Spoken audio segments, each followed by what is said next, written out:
Halo, assalamualaikum. Apa kabarnya anak-anak ibu? Tetap semangat untuk belajar tentunya ya. Ketemu lagi di channel Bukori. Bagi anak-anak ibu yang baru bergabung, jangan lupa ditekan dulu subscribe-nya agar tidak ketinggalan video-video pembelajaran dari Bukori. Dan di like juga ya anak-anak ibu ya. Kali ini kita belajar di kelas 5, tema 1, organ gerak hewan dan manusia. Subtema 1, organ gerak hewan, pembelajaran 4. Ya anak-anak ibu, masih ingatkah kamu dengan Pak Rudi? Siapakah Pak Rudi ini? Iya, Pak Rudi ini memiliki kandang kelinci. Kandang kelinci miliknya tertata rapi. Tata letak bangunan, sanitasi, jalan, pembuangan limbah, semuanya itu sudah dirancang khusus sehingga pengunjung merasa nyaman. Nah, ini anak-anak ibu contoh denah kandang kelinci milik Pak Rudi. Nah, di sini terlihat di denah ini kandang kelinci milik Pak Rudi ini tertata rapi ya anak-anak ibu ya. Ada kandang untuk indukan, ada kandang untuk pembesaran, ada kandang untuk pejantan. Kemudian disediakan tempat makan dan minum.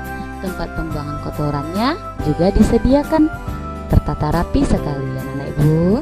Ini adalah contoh denah. Ini adalah contoh denah. Tahukah anak ibu apa itu denah? Iya, mari kita bahas ya anak ibu. Denah itu adalah gambar yang menunjukkan lokasi atau letak suatu tempat. Nah, ini contoh denah anak ibu. Ini adalah contoh denah lingkungan sekitar tempat tinggal kita. Gambaran yang lebih luas dibandingkan dengan denah adalah peta. Peta merupakan gambaran dengan menggunakan skala tertentu mengenai suatu daerah. Nah, pada pelajaran sebelumnya anak-anak ibu sudah mengetahui luas dan letak wilayah negara Indonesia dengan menggunakan peta. Sekarang mari kita mengamati kondisi geografis pulau-pulau besar di Indonesia. Ini contoh peta Indonesia ya anak-anak ibu. Di sini terdapat pulau-pulau besar di Indonesia ini. Mari kita pelajari kondisi geografisnya. Yaitu yang pertama, kondisi geografis Pulau Jawa berdasarkan peta. Luas Pulau Jawa ini sekitar 126.700 km persegi. Untuk batasnya, batas laut sebelah utara itu berbatasan dengan Laut Jawa, sebelah selatan Samudra Hindia, barat Selat Sunda, dan timur Selat Bali. Untuk batas daratannya, sebelah barat berbatasan dengan Pulau Sumatera, sebelah timur dengan Pulau Bali. Dan keadaan alam di Pulau Jawa ini, untuk pantai dan lautnya ada Pantai Pangandaran di Jawa Barat dan Pantai Klayar di Pacitan. Masih banyak lagi pantai yang lainnya ya nenek ibu ya. Dan dataran rendah yang ada di Pulau Jawa, contohnya ada dataran rendah di Madiun dan dataran rendah di Surakarta. Nama gunung yang ada di Pulau Jawa itu diantaranya Gunung Merbabu di Jawa Tengah, Gunung Merapi di Jawa Tengah, Gunung Ijen di Jawa Timur, dan Gunung Semeru di Jawa Timur. Berikutnya kita membahas kondisi geografis Pulau Sumatera berdasarkan peta. Luas wilayah Pulau Sumatera ini sekitar 473.481 km persegi. Dan batas wilayahnya untuk batas laut itu sebelah utara berbatas dengan Teluk Benggala, sebelah selatan Selat Sunda, barat itu Selat Malaka, dan timur Samudra Hindia. Untuk batas daratan sebelah utara Singapura dan Malaysia, sebelah selatan Kepulauan Mentawai, dan sebelah barat India, timur itu Pulau Kalimantan. Kemudian keadaan alam Pulau Sumatera ini untuk pantai dan lautnya, di sana terdapat Pantai Rupat di Riau, Pantai Panjang di Bengkulu, dan masih banyak lagi ya nenek ibu ya pantai yang lainnya yang ada di Pulau Sumatera. Dan dataran rendah contohnya ada dataran rendah Cermin dan dataran rendah Asahan di Sumatera Utara. Kemudian nama-nama gunung yang ada di Pulau Sumatera itu ada Gunung Kembar di Aceh, Gunung Kerinci di Jambi, dan Gunung Krakatau di Lampung. Berikutnya kita membahas tentang kondisi geografis Pulau Kalimantan berdasarkan peta. Luas wilayahnya sekitar 743.330 km persegi, dan batas lautnya itu sebelah selatan Laut Jawa, sebelah barat Selat Kalimantan, sebelah timur Selat Makassar, dan batas daratannya utara itu Brunei Darussalam dan Malaysia, sebelah selatan Pulau Jawa, sebelah barat Bangka Belitung, dan sebelah timur Pulau Sulawesi. Nama pantai dan laut yang ada di Pulau Kalimantan diantaranya ada Pantai Segajah, Pantai Kakaban, Pantai Amal Baru, dan Pantai Beras Basah.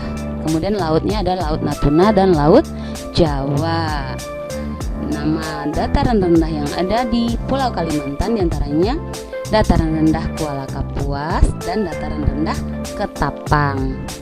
Gunung-gunung yang ada di Pulau Kalimantan ada Gunung Bawang, Gunung Mando, Gunung Tikung, dan Gunung Niut.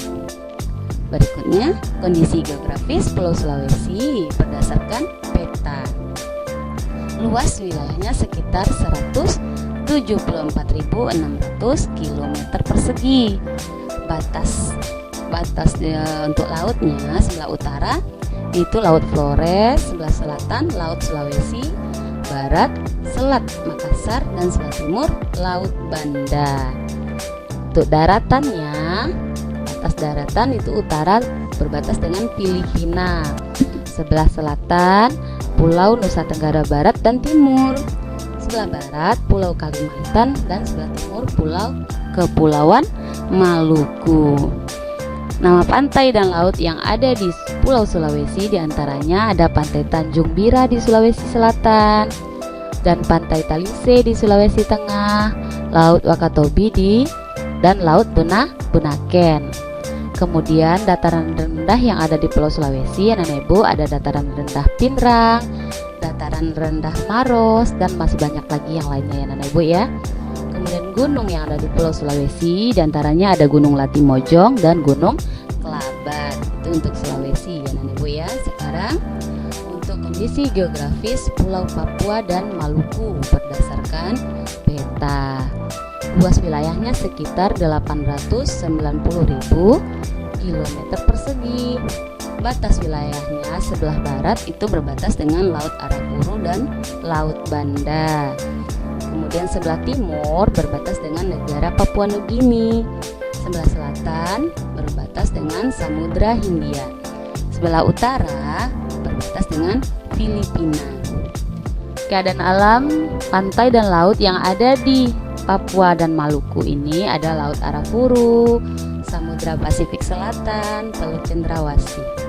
Dan kemudian dataran rendah diantaranya ada dataran rendah pesisir bagian selatan Papua, dataran rendah pesisir Arafura, dan dataran rendah Teluk Papua. Gunung yang ada di Pulau Papua dan Maluku ini diantaranya ada Gunung Puncak Jaya, Gunung Puncak Trikora, Gunung Puncak Indendok, dan masih ada lagi gunung yang lainnya ya nenek ibu ya. Nah itu tadi kondisi geografis pulau-pulau besar yang ada di Indonesia. Sekarang untuk latihannya, anak-anak ibu coba amati lingkungan sekitar tempat tinggal anak ibu. Kemudian buatlah peta kondisi geografis wilayah tempat tinggal anak ibu. Berbatasan dengan apa ya anak ibu ya. Silakan anak ibu buatkan peta kondisi geografis wilayah tempat tinggal anak ibu. Nah anak ibu, luas, letak, dan kondisi geografis negara Indonesia merupakan modal dasar yang sangat penting bagi pembangunan nasional dan pemerataan hasil-hasilnya. Namun demikian, semuanya itu harus didukung dengan perilaku dan sikap positif yang sesuai dengan nilai-nilai luhur yang terkandung dalam sila-sila Pancasila. Seperti pada bacaan gotong royong modal dasar pembangunan berikut ini. Mari kita baca ya Nana Ibu ya. Gotong royong merupakan modal dasar bagi terciptanya suasana kemasyarakatan yang harmonis. Mengapa demikian? Karena dengan bergotong royong, masyarakat akan sering melakukan silaturahmi dan kerjasama, sehingga terjalinlah solidaritas. Seiring dengan munculnya rasa solidaritas inilah akan muncul juga rasa empati dan simpati di antara masyarakat yang akan mempererat dan memperkuat hubungan masyarakat. Jadi kita dalam kehidupan sehari-hari itu kita harus memiliki rasa solidaritas ya Nana Ibu ya, agar hubungan kita sesama masyarakat itu bisa kuat dan erat. Tidak ada perbedaan dalam prinsip gotong royong. Gotong royong adalah bekerja bersama, memeras keringat secara bersama, dan perjuangan saling bantu-membantu secara bersama. Gotong royong dilakukan demi mencapai tujuan bersama, tidak mempedulikan agama, suku, ataupun golongan. Jadi, kita dalam bergotong royong itu, prinsipnya adalah kerja bersama ya Nana Ibu. Ya, kita bekerja sama, tidak peduli, tidak ada perbedaan agama, suku, ataupun apa golongannya. Nah, kita bekerja sama. Dengan bergotong royong, pekerjaan akan terasa mudah tentunya ya Nana Ibu ya. Pekerjaan yang berat akan terasa lebih mudah. Prinsip-prinsip gotong royong sangat bermanfaat bagi pelaksanaan pembangunan nasional. Karena semua masyarakat merasa saling memiliki. Masyarakat juga merasa mempunyai tujuan yang sama, yakni terwujudnya kehidupan yang sejahtera. Dengan bergotong royong, segala program pembangunan yang dicanangkan oleh pemerintah akan dapat dilaksanakan dengan baik tentunya, tanpa adanya gangguan yang disebabkan oleh ketidakharmonisan masyarakat. Jadi anak-anak ibu, tujuan kita adalah terwujudnya kehidupan yang sejahtera. Makanya anak ibu kita harus bergotong royong agar program pembangunan ya apapun yang dilaksanakan, yang dicanangkan oleh pemerintah itu dapat terwujud demi kesejahteraan kita semua. Nah, Nana Ibu, bacaan tadi terdiri dari 3 paragraf ya Nana Ibu ya. Untuk latihannya, sebutkan ide pokok masing-masing paragraf pada teks gotong royong modal dasar pembangunan. Ayo Nana Ibu, kita cari ide pokok dari masing-masing paragraf yang ada pada bacaan tadi ya Nana Ibu ya. Ide pokok paragraf pertama, apa ya Nana Ibu kira-kira? Iya, ide pokoknya yaitu gotong royong merupakan modal dasar bagi terciptanya suasana kemasyarakatan yang harmonis. Itu adalah ide pokok paragraf pertama. Untuk paragraf kedua, apa ide pokoknya Nana Ibu? Iya, tidak ada perbedaan dalam prinsip gotong royong. Jadi semua ikut dalam bekerja sama, tidak ada memandang suku, ras ya Nana Ibu ya, segala macamnya.